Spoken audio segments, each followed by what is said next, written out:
So, ఈ మూవీలో credits చూసినప్పుడు 'రాజ్ నిర్మూర్' గారు చేస్తున్నారని తెలిసినప్పుడు మేమందరం ఏమనుకున్నామంటే ఇది సమంత గారి కోసమే మేము రాసారు స్క్రిప్ట్ అనేది అనుకున్నాము. తర్వాత తెలిసింది సాయి పల్లవి గారిని కూడా అనుకున్నారు అని.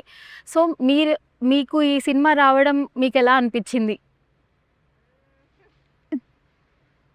I think after they made the changes, it I and don't think anybody else would have fit అంటే changes చేసిన తర్వాత.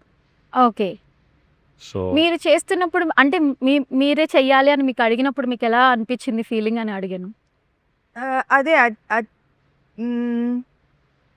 ఇది ఇప్పుడు టైలర్ మేడ్ ఫర్ మీ. హ్మ్.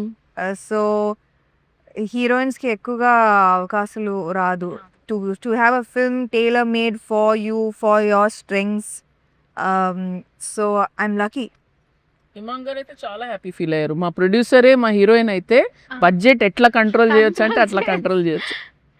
మీకు ఆన్ టైమ్ అన్ని బడ్జెట్ అంతా ఇచ్చేసారా? మీ డబ్బులు అంతా హీరోయిన్‌కి కావాల్సినవి అన్నీ మీ ప్రొడ్యూసర్స్ నుంచి వచ్చేసిందా?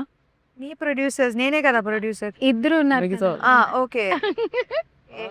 ఏంటి? ఏం Whatever రాలేదు order ఇంకా. ఒక్క రూపాయి రాలేదు ఇంకా. ఏంటి సార్ ఇది? ఏంటి? అది కదా అడ్వాంటేజ్. యాక్టర్ పేమెంట్స్ క్లియర్ అయిన Actor- తర్వాతనే actor cinema producer. Release. Actor 19th లోపు ప్లీజ్ అకౌంట్. డన్.